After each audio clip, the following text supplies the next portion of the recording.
Welcome back to the WrestleMania Retrospective. Over the course of 1988, the Mega Powers dominated till Saturday night's main event in early '89. Jealousy over Miss Elizabeth causes the Mega Powers to explode, Savage to turn heel, and now Savage to defend his title against Hulk Hogan. I don't see this going bad at all. No. We double down as we are back at Trump Plaza. So this is the first time it's a WrestleMania at a repeat venue. Consecutive, yes. Place your bets again. It's time for WrestleMania 5. Hey, I rhymed. We get a stormy overview as well as Hogan and Savage's picks as Vince bellows out the saying, "The Mega Powers explode here at WrestleMania 5." You know how bad your throat hurts when you do that? Oh, very bad.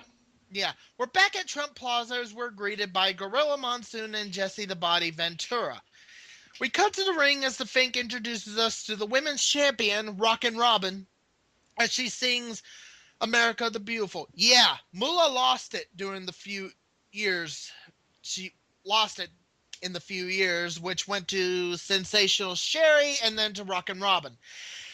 And speaking of, Rockin' Robin is the last women's champion till later in the mid-90s. Have fun with that, women wrestling fans. Also, Rockin' Robin needs singing lessons. Bad. First match is King Haku faces Hercules. Yes, Hercules is face now. Get this guy sucks at wrestling. Heenan wants people to bow to King Haku. Nah, I'm good. Besides, I almost broke my leg. I can't bow anyway. Mercifully, this match is over with Herc bridging Haku for the 3. That match was semi-sucky, but I had to pause it a few times. Says a lot. Backstage with Mean Gene and the Rockers. HBK's first WrestleMania. Yay! The two do a promo against the Twin Towers, which is good. Tag team match. The Twin Towers face off against the Rockers. So far, the Rockers are dominating Big Boss Man Akeem like mad. But now the Twin Towers are getting the advantage. After the back and forth, the Twin Towers get the pin and the victory. We cut to an interview with Ted DiBiase, hyping his match against Brutus the Barber Beefcake. Brutus the Barber Beefcake versus the $1 Million Man, Ted DiBiase. Okay. Yeah. That's a sign, isn't it? Yes, DiBiase over the year, kayfabe-wise, spent money and made the $1 Million belt. You always wondered about those diamonds, haven't you? Those are fake. Huh. All of it's fake diamonds except for one in the back of the belt. Why the back? Yeah, that don't make any sense. I don't know. One diamond in the back is real. The rest is fake. Well, all the rest This like belt zirconium? cost $1 million to make with fake diamonds. Actually, it only cost $250,000 last I checked. You liar, Ted DiBiase. You lie. So you're the $250,000 man. But it's kind of a good idea. If the diamonds were all real, people would try and steal it, and the belt would have been more than $1 million. Well, particularly by today's money. But it's still nothing more but lies. Actually, would the belt be worth $1 million in today's money, considering it cost $250,000 originally? Well, it depends on the fake diamonds. But probably the one real diamond in the back probably would cost more than $1 million. But anyway, after 4 WrestleManias, Brutus finally gets music, like entrance music, not counting other places and other pay-per-views. After a slow-paced match, both men get counted out, making this a double count-out. It's a very rare occurrence when that does happen. The two still fight as Brutus goes to cut DiBiase's hair, but DiBiase backs out. We cut to Lord Alfred Hayes from earlier in the WrestleMania brunchin'. Yeah, Bushwhackers facing the Rougeau's lair, or next. And Bushwhackers You eat with your mouth closed. We are a civilized civilization. We are to eat regularly. Yeah. Tag match. The fabulous Rougeau brothers facing the Bushwhackers. Fair warning. I used to like the Bushwhackers when I was younger. Now, nah. With an upset, the Bushwhackers beat the Rougeaus via pin. We cut to the Arena 4 with Sean Mooney, a.k.a. the evil man of WWE broadcasting. Yeah, he does nothing important. Mr. Perfect faces off against Owen Hart. I mean the Blue Blazer. Yeah, go with that. A good pace match seeing Mr. Perfect win via Perfect Plex, keeping his undefeated streak at the time going. Perfect! Meanwhile, in 2013, we see the Fink introduce Jesse the Body Ventura as he poses in the crowd chanting for him. The crowd does love him. He's that popular at the time. We cut back to Hayes from yesterday. Mr. Fuji hypes the handicap match for quote-unquote tomorrow. We cut to the Fink as Run DMC does the WrestleMania rap. Oh, look at Penny. It's a shiny Penny, too. Oh, I got a better idea. Let's talk about Project Cross Zone while the WrestleMania rap is happening. Project Cross Zone is one of the best strategy games I've ever played in my life. It's over, isn't it? Yes. Okay, Was this good. when rap and hip hop was slowly coming into mainstream at the time? Yep. Hmm. And Run DMC sucked. I mean, they did their best, but the crowd was not into it. A video package hypes up the tag team title handicap match, which did okay. A lot happens in 1 year, doesn't it? We cut to Mean Gene in the backstage area with the tag champs, Demolition. I love these guys. They're just nuts. Great promo by them. Tag team title time. Demolition defends against the Powers of Pain and Mr. Fuji. Yeah, it smells like WCW, doesn't it? Also, loved Demolition's gear. They must be Jason Voorhees fans. Feels like it. If HBK got the chaps idea from Demolition, then kudos. Demolition, maker of Hall of Famers. Question. What? Did Sean and Marty Jannetty debut at the Survivor Series before this WrestleMania? I think they did. All right. Just I think they did. Flood check. Anyway, Demolition retains their titles after a fuck-up by Fuji, giving Demolition the win. Tony Schiavone tries to get an interview with Macho Man, but fails. Tony Schiavone, the greatest announcer in the history of our sport. Dino Bravo faces off against rugged Ronnie Garvin. Wait, a real wrestler facing Dino Bravo? Awesome! Yeah, what were you saying? I was like, who was the other guy? I never heard of that one. Who? Ronnie Garvin? Yeah. Oh my god, where the hell have you been? I didn't get into wrestling until 99. Oh, and we're in 89. Anyway. I just time traveled via the use of this DeLorean. Thanks, Doc Brown. Great Scott. Anyway. You don't use the TARDIS? No, my brother used the TARDIS from the Bottom Weapons Grade Y Fronts tour, but that's another story. Anyway, Rugged Ronnie Garvin was a wrestler in the NWA. He was pretty damn good. He held numerous titles. I wish he had in WWE, but he's still one of the best wrestlers out there. I suggest, if you go to YouTube, look up any match by Ronnie Garvin. Was he Ric Flair good? Yes! Ooh. He was Ric Flair good. Wow. That's how good he was. Both get jobber entrances. Ugh. Jobber entrance at WrestleMania? Ugh. Feels so dirty. I know. We get a surprise before the match starts with Jimmy Snuka entering. No, triple threat matches weren't invented yet, so no Snuka wrestling. In a clean finish, Dino Bravo beats Ronnie Garvin. Lucky. Very lucky. But Garvin beats them up, so yeah, never piss off Ronnie Garvin. He will Falcon punch your face in. The Brain Busters. Tully Blanchard and Arn Anderson, two of the best wrestlers you'll ever see. You're gonna ask me who Tully Blanchard is, aren't you? No, I'm just going to allow you to continue. We're gonna just sit and nod. Tully Blanchard was part of the Four Horsemen. Oh, actually, his name does seem familiar because when the Horsemen got inducted at Mania, at Hall of Fame was 2008 when Ric Flair got inducted, wasn't it? Yeah, 2008 with just Flair himself, and then later with the Four Horsemen years down the road. The only two-time Hall of Famer. Mm-hmm. But yeah, that's who Tully Blanchard is. Sitting and nodding. And you already know who Arn Anderson is. Double Yes. A.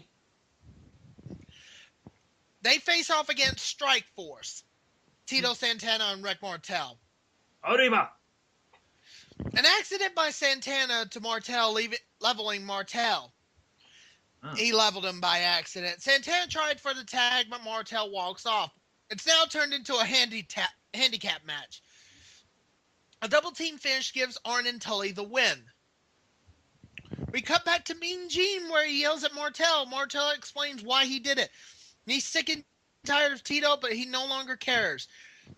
Rick Martel's heel turn complete. Damn. Note to self, never do tag teams. No.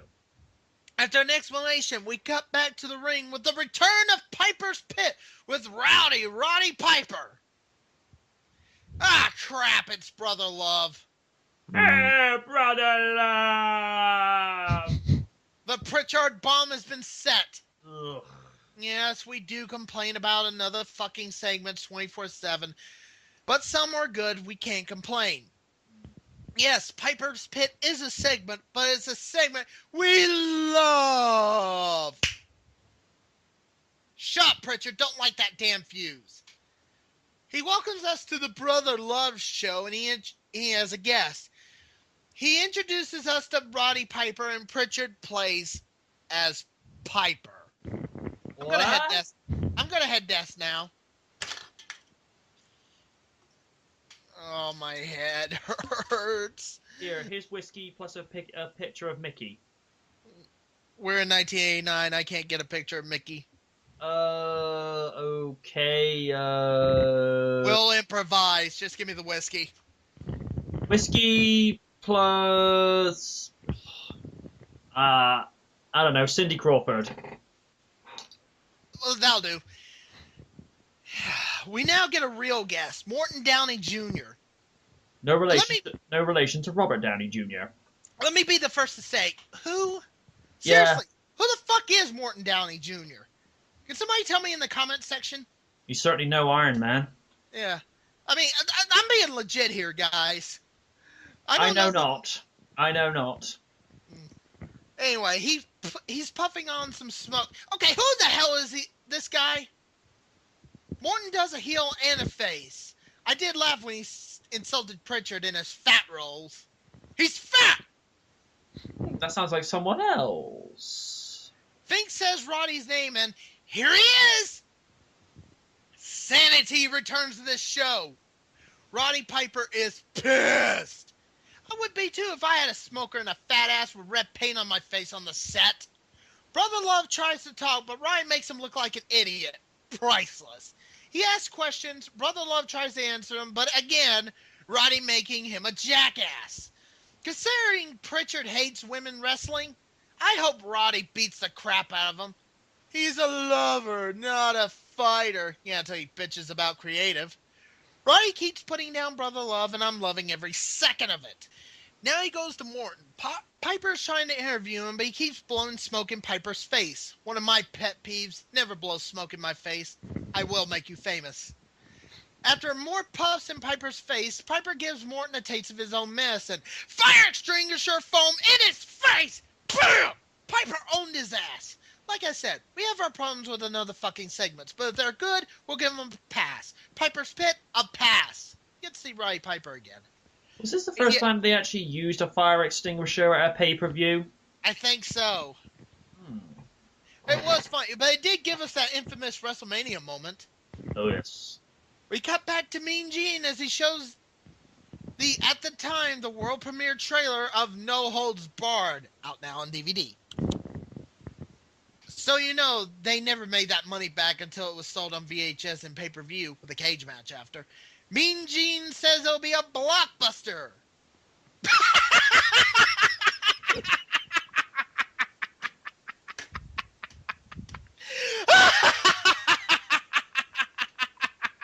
Hey, Mean Gene, can I talk to you about, were you actually breathing in Hulk Hogan's BO? Oh my god. Anyway, Mooney with Trump as he is honored many times. The casinos have been busy. MJ lost his money. I got fucked at the used car lot. Dude, seriously, I told you not to bet on the craps. That's because it's crap. I've been winning all the time, and I've not been cheating. Yes. Just Sure. ignore the fact that all the cards are falling out of my arms. Anyway, we come back to the announce position as Ventura's pissed. He says Hollywood is his domain. Technically it is. Ventura made Predator with Arnold. So yeah, Really? went for him. Yeah, Ventura was in Predator. You didn't know that? No? Well, you do now. Get The to more the you Google! know. Do it now! And the more you know is only half the battle. G.I. Joe! That's knowing is half the battle. L-Man, corner! I don't care. This G.I. Joe and Barbie shit. We get a video package of the year before and how the Mega Powers rose and fell. I find it good that they build a year storyline like this. Makes it more epic like a certain other year-long build. We cut back to Mean Gene, who is interviewing Hulk Hogan. Hey MJ, I'll bet you $20 saying Hogan cuts a promo. Hogan-esque. Dude, it's Hogan. I'm gonna go all in. He's gonna do it regardless. Hey, you lose, L-Man. What? Hogan cuts a Hogan promo. Exactly. That's what I said. Well, let me tell you something, brother. I'm gonna cut a Hulk Hogan promo whether you like it or not, because I'm Hulk Hogan. And I Wait a minute, hold it. Wait a minute. Did they edit a part of his interview? Normally it would say WWF. Hogan went into the recording booth and said WWE Championship. 2005 WWE edits. What the hell? Fail. It's gonna be in the WWE, brother. Yeah, they normally would censor the F at that time, but yeah. After a long-ass promo of Hogan's, we finally cut back to the ring as we go to our next match. Thank God! Jake the Snake Roberts faces Andre the Giant with Big John Studd as special guest referee. Each year we see Andre's health get worse. You could tell by this point. No insult to him. No. Before you ask, somehow Heenan gets Andre's contract back and he's managing him again. No love lost between Andre and Studd either. WrestleMania 1 hate. Gotta love it.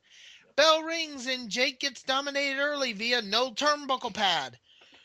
Andre and Studd are fighting again. Before Jake could get the snake, DiBiase grabs the bag and a war breaks out. Jake wins via disqualification. That match, meh. Mooney in the cheap seats. Who cares? Do you care? No. Care. Everyone does not care. Backstage interview with Sensational Sherry. Like I said, she was women's champion until Rockin' Robin beat her for it. She says she'll take the title back. No, you won't. Women's division canceled. Hint to a future management? Honky Tonk Man and Greg Valentine face off against the Hart Foundation, now face. After a back and forth match, Brett uses Jimmy Hart's megaphone on the Honky Tonk Man and get the victory. Wow. Hold on, wait a minute, I gotta flip the disc. Gonna go through all those stupid adverts again. Yep. Let's see which ones are on this time. Go and see the new Rock movie. No. Skipping. Are you against piracy? Yeah, we expect that sometimes through this retrospective. Wait till we get to the 20s. Oh boy. Have you seen the new Miz movie? Yes, I have. We Was do it a any video. good? No. We do a video recap of Ultimate Warrior and Rick Rude that sets up the IC title match of WrestleMania 5. Yeah, Warrior. Intercontinental. Sorry, I couldn't resist. Yeah, that's all right. We are in the Rise of the Warrior chapter, so yeah. Intercontinental title time. The Ultimate Warrior defends his title against Ravishing Rick Rude. Wait, is that the IC title painted on Rude's ring gear? What? So that- far, Go ahead. I knew his character could be a narcissist, but jeez, wait till we get to Lex Luger. Oh! I'd rather not. So far, Warrior's done nothing but bear hugs and slams. Rude at least does some wrestling moves. Sheesh. Near end, Warrior goes for a suplex, but Heenan grabs his foot, holds it, and gets the 3. Rude is the new Intercontinental Champion. Heenan runs like mad as Warrior chases him. Might as well get this out of the way. SummerSlam 1989, Warrior regains the title from Rude. Something you ought to know. Bad News Brown faces Hacksaw Jim Duggan. A meh match as both fighters have been disqualified. Yeah, me not caring. We cut back with Mean Gene with the Red Rooster. Oh dear. Oh God, he cuts a promo. I can't take him seriously with hair like that. Sorry, hell no, but no, How foul. Shut up. I don't like to ruffle the feathers or anything. It's just Bobby- poultry fun. Are Bobby you the just gonna keep with these silly rubbish jokes? Well, we don't want to break any eggs over this. One more joke. Anyway, Bobby the Brain Heenan with the Brooklyn Brawler facing the Red Rooster. Okay, this wasn't a match. This was major crap. 31 seconds. Rooster beats Heenan. No, So was this technically the first ever squash match? I think. Well, unless you count King Kong Bundy against SD Jones, Mm. that gave the wrong time. Derp-a-derp. No, this was WCW quality of crap. NWA. NWA, yes, we're not at that. I apologize. Bad Odie. Brawler beats up Rooster, but he runs with Rooster when Rooster fights back. Ugh, can we move the fuck on, please? Skipping. Mean Gene's with Elizabeth as he interviews her. She says she'll be in a neutral corner. Yeah, there you go. Short and simple. Well, we've waited for this. As Mooney does a split decision, it's time.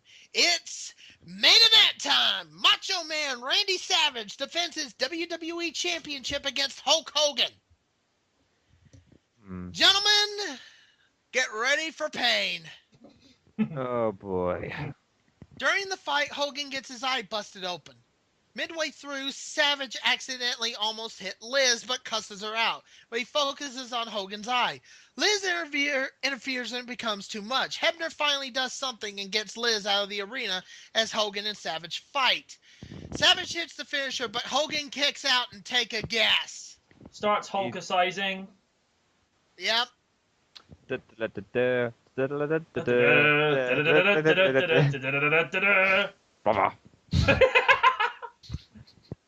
Yeah, big boot leg drop and he gets the 3. Hulk Hogan regains the championship, making him a 2-time WWE champion.